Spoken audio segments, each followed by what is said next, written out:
भूत पिशाच निकट नहीं आवे, महावीर जब नाम सुनावे। तो महावीर का नाम आ ही नहीं पा रहा था मुंह पे, बड़ी मुश्किल लगी आपको इनका नाम यहां तक लाने के लिए। अब मैं कहना चाहता हूं कि यह विषय जानते हैं क्या है, यह विषय क्यों महत्वपूर्ण है। पहली बात, हम विषय को लाए क्या, पीएफआई और बजरंग दल की तुलना, एक होता है कहा नहीं लिखा और एक होता लिखा नहीं शपथ पत्र में लिखा, इससे ज्यादा तो। हेलो दोस्तों, नमस्कार। स्वागत है आप सबका हमारे इस चैनल की एक और नए एपिसोड में। दोस्तों, आज की जो डिबेट होने वाली है वो डिबेट है न्यूज 18 इंडिया टीवी नेटवर्क की तरफ से, जिसमें आपको बीजेपी का पक्ष रखते हुए सुधांशु त्रिवेदी दिखेंगे, वहीं कांग्रेस का पक्ष रखते हुए पवन खेड़ा सर दिखेंगे, वहीं समाजवादी पार्टी का पक्ष अनुराग भदौरिया जी रख रहे हैं और एक और आपको मुस्लिम स्कॉलर शादाब चौहान देखने को मिलेंगे। दरअसल कर्नाटक चुनाव को लेकर जैसे ही कांग्रेस ने अपना चुनावी घोषणा पत्र जारी किया और उस घोषणा पत्र में उन्होंने पीएफआई के साथ साथ बजरंग दल को भी बैन करने की बात करी, इसी चीज़ को लेकर बीजेपी ने इसको बड़ा मुद्दा बना दिया और इस बात में बहुत ज़्यादा खींचतान शुरू हो गई। डिबेट इसी मुद्दे में होने वाली है। डिबेट में बहुत ही तीखी बहसें देखने को मिलेंगी, आपको डिबेट में बहुत ही मज़ा आने वाला है, इसलिए डिबेट को पूरा अंत तक देखें। और हाँ, चैनल पर नए आए हैं, चैनल पर पहली बार आए हैं तो चैनल को सब्सक्राइब जरूर करें। चलिए देखते हैं मेन वीडियो में क्या है। साधु ते होए ना कारज हानि, मगर जिन लोगों के मन में सिर्फ पाप ही भरा हो उनकी तामसी वृत्ति की तरफ जानते कैसे प्रवृत्ति होती है।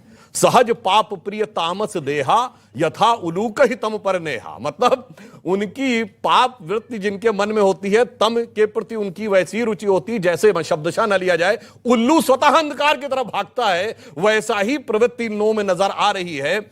इसलिए मैं कहना चाहता हूं, और अब एक फैक्चुअल बात कह दूं, ये बताइए, स्टेट गवर्नमेंट बनने जा रही है, आप प्रतिबंध लगा सकते हैं क्या? जो अधिकारी में नहीं है उसका दावा किए दे रहे हैं और कह रहे हैं पीएफआई पे, उस पर तो लगाया है।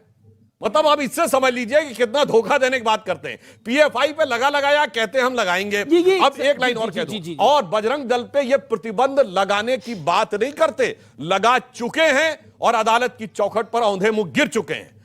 विवादित ढांचा गिरने के बाद, एक लाइन कह दूं, विवादित ढांचा गिरने के बाद 10 दिसंबर 1992 को इन्होंने बजरंग दल और संघ दोनों पे प्रतिबंध लगाया था। नियम यह कहता है कि 90 दिन के अंदर ट्रिब्यूनल में इनको सारे के सारे फैक्ट कोर्ट के सामने रखने पड़ते हैं, पर 4 जून 1993 को वो खारिज हो गया बाहरी ट्रिब्यूनल के द्वारा। और जाके पढ़ लीजिएगा, 18 जून 93 को जब उसकी डिटेल रिपोर्ट आई, पेज नंबर 71 पे लिखा है, कोई सबूत सरकार दे ही नहीं पाई कि कोई एंटी नेशनल, कोई एंटी सोशल एक्टिविटी थी। क्यों?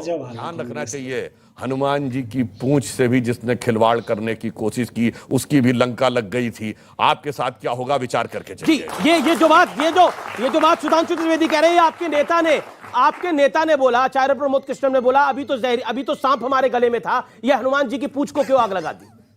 ये आपके नेता ने बात बोली है, आचार्य प्रमोद कृष्णन ने। मंगलवार आप बजरंग दल पर बैन कीजिए, मगर आप समझते हैं कि स्वर्ग में देवता भी उन लोगों का अभिनंदन करते हैं जो प्रतिदिन हनुमान का वंदन करते हैं।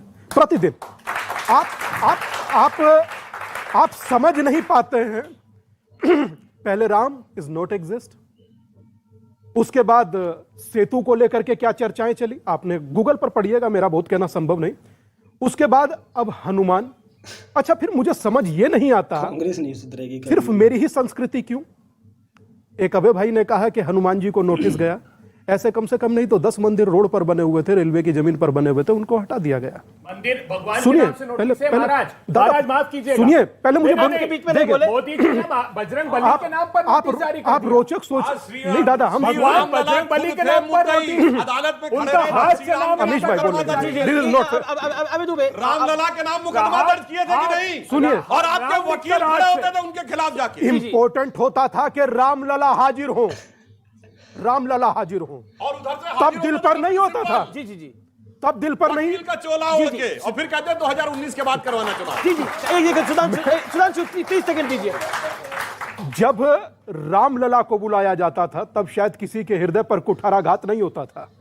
सेवा, सुरक्षा और संस्कार जिस संगठन का देह वाक्य है, उस संगठन से इतनी नफरत क्यों? आप अभी पीछे 2 दिन बारिश रही, इधर भी रही होगी, मगर उधर उत्तराखंड देवबंद में बहुत बारिश थी। लोगों को पन्नी बांटते फिर रहे थे ये लोग। एक बजरंग दल का ही एक छोटा सा कार्यकर्ता है, नाम है उस लड़के का मोंकित, आकर क्या कहता जानते हैं? बोले महाराज जी आपके सामने रोज देखिए कभी अनाज बांटते हैं, कभी किसी की मदद करते हैं, और सोचिए कहां कह रहे हैं कर्नाटका में क्या हम आएंगे तो बैन कर देंगे, और बोले कि हम पीएफआई जैसे हैं। आप किसी बच्चे का नाम किसी से जोड़े तो वो पीएफआई जैसा है जो 47 में कहता है कि हम लोग गजवाए हिंद करेंगे या इसको इस्लामिक राष्ट्र बनाएंगे। आप उससे बजरंग दल की तुलना कर रहे हैं। मैं एक बात, नॉर्मली क्रोधित नहीं होते, आज क्रोधित नजर आ रहे हैं। मुझे दुख इस बात का होता है क्योंकि बजरंग दल के लोगों को जुड़ा देखता हूं, अपने साथ काम करते देखता हूं। एक बात छोटी सी कहूं, बुरा मत मानिएगा, कि तुम्हारे पांव के नीचे जमीन नहीं, गजब यह है कि फिर भी तुम्हें यकीन नहीं। करते रहिए जो करना है, मगर एक बात याद रखिएगा, आपने ये मैंने इसलिए कहा कि एक मेरा ही देवता, आमिर खान पिक्चर बनाए तो मेरे देवता पर, राम का नाम बदनाम करे तो मेरा देवता, कृष्ण अगर जो कृष्ण जन्मभूमि पर आज भी मुकदमा चल रहा है, काशी में आज भी मुकदमा चल रहा है, आप कहते क्रोधित क्यों हो? आप मजाक नहीं करते मेरे साथ। जी शदाब चौहान, असद ओवैसी ने बोला कि अगर जय बजरंग बली का नारा लगा के लोग वोट डालेंगे तो अल्लाह अकबर का नाम लगा, अल्लाह अकबर का नारा भी लगा के वोट डालेंगे। ऐसा नहीं है कि असद ओवैसी ये पहली बात बोल रहे हैं, वो तो एनकाउंटर्स में भी हिंदू मुसलमान करते हैं। अनिल दुजाना को मारा गया है एक दिन पहले अनिल दुजाना का एनकाउंटर हुआ है, किसी ने उसका धर्म नहीं देखा, मैं आपसे जानना चाहता हूं, कांग्रेस पार्टी पहले बजरंग दल पर बैन लगाने की बात करती है और फिर कहती है कि 80 बजरंग बली के मंदिर, उनके अध्यक्ष कहते हैं मैंने बनवाए हुए हैं, सत्ता में आएंगे तो मंदिर बनवाएंगे। क्या कहेंगे इस कहानी को आप?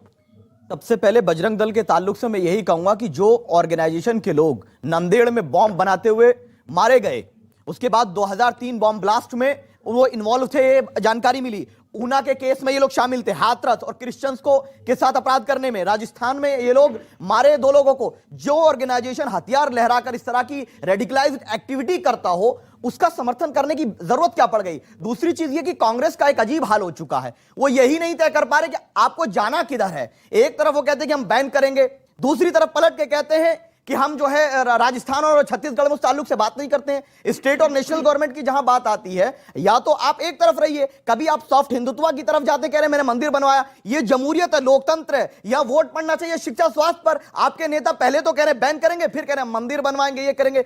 मैं कहता हूं जिस तरह से बजरंग दल और हनुमान जी का कोई, खैर कैसी लगी आप लोगों को डिबेट? देखा होगा आपने, कांग्रेस की मानसिकता ही बहुत गंदी है। अगर हम आपको बताएं तो कर्नाटक विधानसभा चुनाव में जो राजनीतिक विश्लेषक थे, उनका ये मानना था, यहाँ तक कि जो एग्जिट पोल के नतीजे आ रहे थे उसमें भी ये दिख रहा था कि कर्नाटक में इस बार कांग्रेस अपनी सरकार बना लेगी, और कांग्रेस के चांस थे सरकार बनाने के।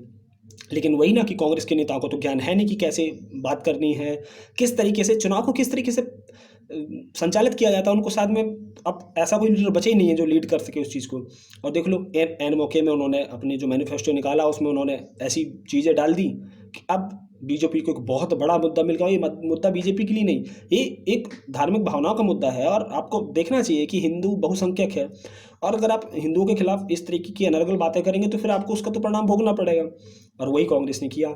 जो कांग्रेस के समझदार नेता हैं उनकी कांग्रेस में चलती नहीं है। जैसे आचार्य प्रमोद कृष्णा में उन्होंने हाल ही में एक ट्वीट किया कि जैसे कि मल्लिकार्जुन खड़गे ने कुछ समय पहले बोला था प्रधानमंत्री को काला नाग, तो वही उन्होंने ट्वीट किया कि नाग तो अभी गले से निकला नहीं, यहाँ हनुमान जी की पूंछ में आकर आपने फिर से लगा दी।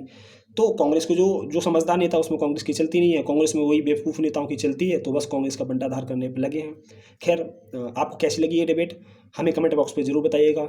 और चैनल पर नए आए हैं, चैनल पर पहली बार आए हैं, या चैनल पे वीडियो देखने आए हैं तो चैनल को सब्सक्राइब जरूर करें। हम आपसे मिलते हैं किसी नए एपिसोड के साथ, किसी नई डिबेट में। तब तक के लिए अपना बहुत सारा ख्याल रखिएगा। जय हिंद।